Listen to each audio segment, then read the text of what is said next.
बिस्मिल्लाहिर्रहमानिर्रहीम, अस्सलाम वालेकुम। मैं हूं असद अब्बास और आप देख रहे हैं डी टॉक्स डेवलपमेंट टॉक्स। जैसा कि आप जानते हैं कि सुप्रीम कोर्ट ऑफ पाकिस्तान के हुक्म पर जो मरहूम सहाफ़ी हैं अरशद शरीफ, उनके कत्ल का मुकदमा जो है वो इस्लामाबाद में दर्ज हो गया है। कल सुप्रीम कोर्ट ने इस केस को सुना जिसमें उनकी वालदा भी पेश हुई। इसी मौजू पे बात करने के लिए आज हमने अपने डी टॉक्स में इनवाइट किया है मीडिया काउंसिल ऑफ कीनिया के CEO मिस्टर डेविड ओमियो को। हम डेविड से बात करेंगे कि उनकी क्या राय है, एक सहाफ़ी होने के नाते वो इस केस को कैसे देखते हैं। तो डेविड हमारे साथ मौजूद हैं। David, thank you so much for being with us today in Development Talks. In the start of our discussion, I would like you to please tell us about Media Council of Kenya and its role there. Yes, the Media Council of Kenya, we are an independent body established by the Constitution. The Constitution says that we set media standards, monitor and ensure compliance. So we promote responsible journalism and press freedom. That means that we make sure that the media is empowered, we protect their freedom from government or anybody, and then we also protect the community to make sure that the media has the capacity to do a good job so that they not engage in fake news or misinformation. So we Thank you, David, for this very brief introduction. So coming forward, I would like to ask you, how do you see the killing of Mr. Arshad Sharif, the Pakistani journalist, in the hands of Kenyan police? As a journalist, how do you see it?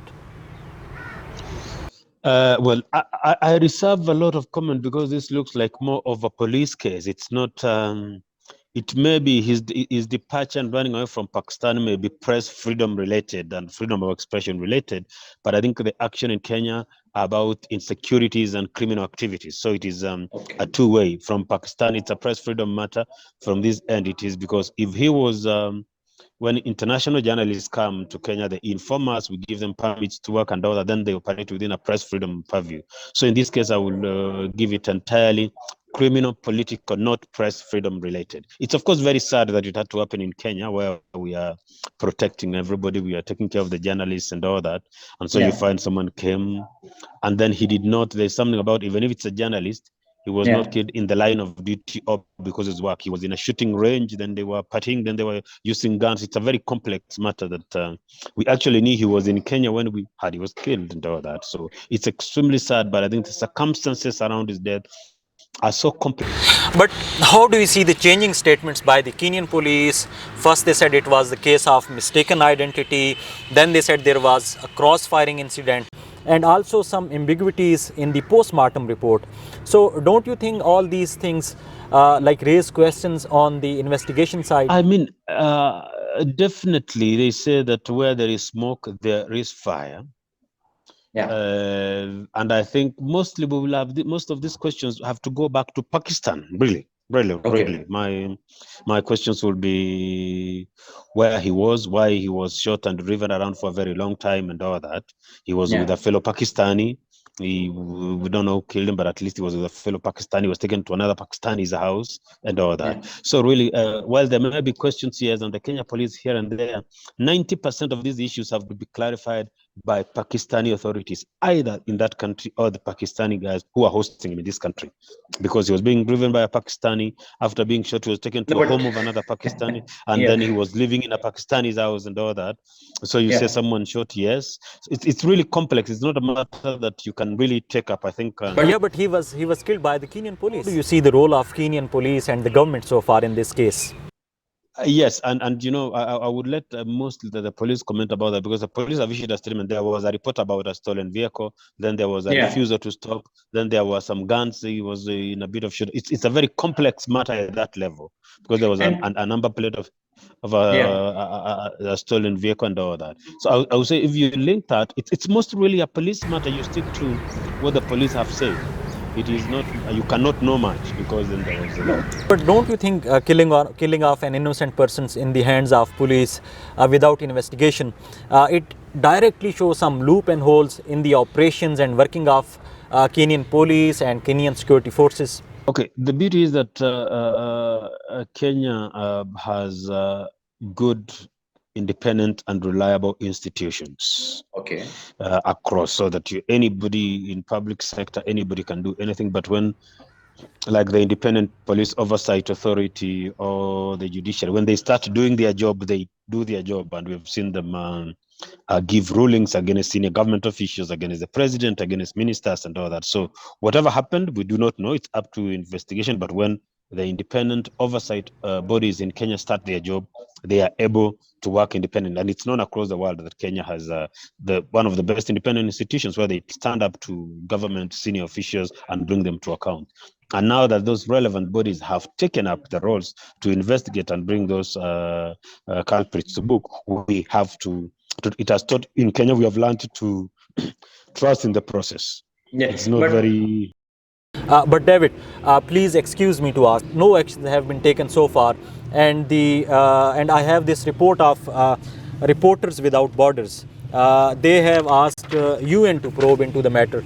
So, if a body like Reporters Without Borders have requested to UN, then it means it's a case of press freedom, and it's not only a criminal activity.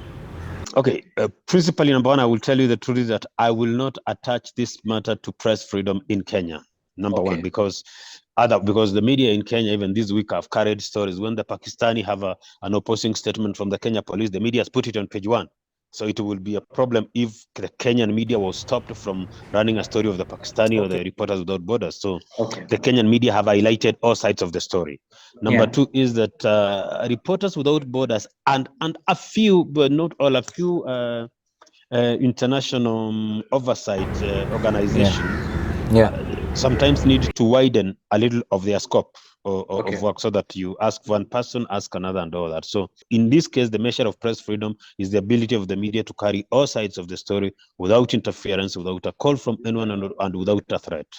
Okay, so how do you see, like the Kenyan government will do a transparent investigation of the issue and the culprit would be held accountable?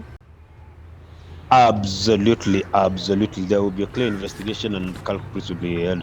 You notice that there's a lot of transition in Kenya now. We got a new Inspector General of the Police this week, the new Director of Criminal Investigation the other week. So if there's so much changes and there's an entire restructuring of the police service, that could hinder a few, because these things happened during the period before swearing in of a new government and all that. But I have no doubt whatsoever that there will be a clear investigation, and that will be. There are some doubts on the postmortem report as well. The report issued by the Kenyan side says something else, while the report issued by Pakistan, they both contradict the truth actually. I wouldn't say so, but the mere fact that the Kenyan side gave their facts and they transport the body with their report. And, if you say it was a wound to the chest, and someone said there was a bullet in the lungs, it's really the same, really. It's really about the language and all that. But do you think the incident of Arshad Sharif's killing has caused fear among the journalist fraternity across the world, and especially it raised questions for press freedom in Kenya?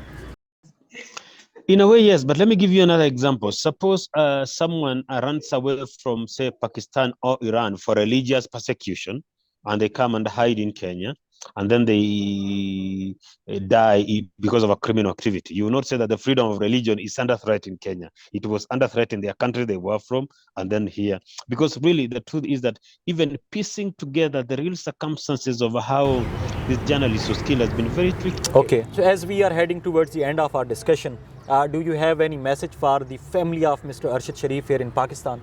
Yes, of course, we sent our message. We send our deepest condolences to the family of Sharif for losing his life. It is saddening that Kenya had it to be the place he was to lose his life, because we are celebrating the rising of press freedom, and then an innocent person who happens to be a journalist and loses their life in Kenya, it can vote. But it is not the Kenyan government policy to suppress press freedom.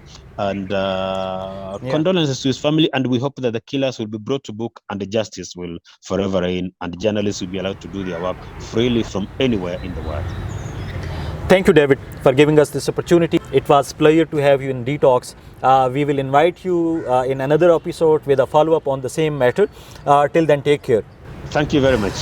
G viewers, آپ نے David اومیو کی باتیں سنی، جس میں اگر میں ان کا اردو میں ترجمہ بتاؤں تو انہوں نے یہ کہا کہ جی جو ارشد شریف کی شہادت ہے اس کا تعلق کینیا میں جو صحافتی آزادی ہے اس سے کوئی تعلق نہیں ہے۔ پھر انہوں نے یہ کہا کہ ارشد شریف جو ہیں ان کا جو قتل ہے وہ ایک کرمنل کیس ہے اور وہ ان کو پولیس کا کیس بنتا ہے، پولیس کی نااہلی اس میں ثابت ہوتی ہے، اس میں پریس فریڈم کی کوئی بات نہیں ہے۔ ساتھ ہی ساتھ انہوں نے یہ بھی کہا کہ جو گورنمنٹ آف کینیا ہے وہ اس پہ کافی زیادہ کام کر رہی ہے اور وہ ہوپ فل ہیں کہ وہاں پہ جو ادارے ہیں وہ آزاد ہیں اور انہوں نے اپنی انویسٹیگیشن کرنی ہے۔ تو اس سے ظاہر ہوتا ہے کہ کیسے ایک ملک کا صحافی جو ہے میڈیا کونسل آف کینیا کا جو سی او ہے اس نے کتنے اچھے طریقے سے اپنے ملک کا دفاع کیا، اپنی گورنمنٹ کا دفاع کیا۔ یہاں پہ آج کا جو پروگرام ہے، جو ڈی ٹاکس ہیں، اس کا ہم جو اختتام ہے وہ اس سوال پہ کرتے ہیں کہ کیا آپ سمجھتے ہیں کہ اگر کوئی پاکستانی صحافی یہاں بیٹھا ہوتا اور باہر کا میڈیا اس کا انٹرویو کر رہا ہوتا تو کیا وہ اتنے اچھے طریقے سے اپنے ملک کا، اپنی گورنمنٹ کا دفاع کر پاتا؟ جواب ضرور دیجیے گا۔ فی امان اللہ۔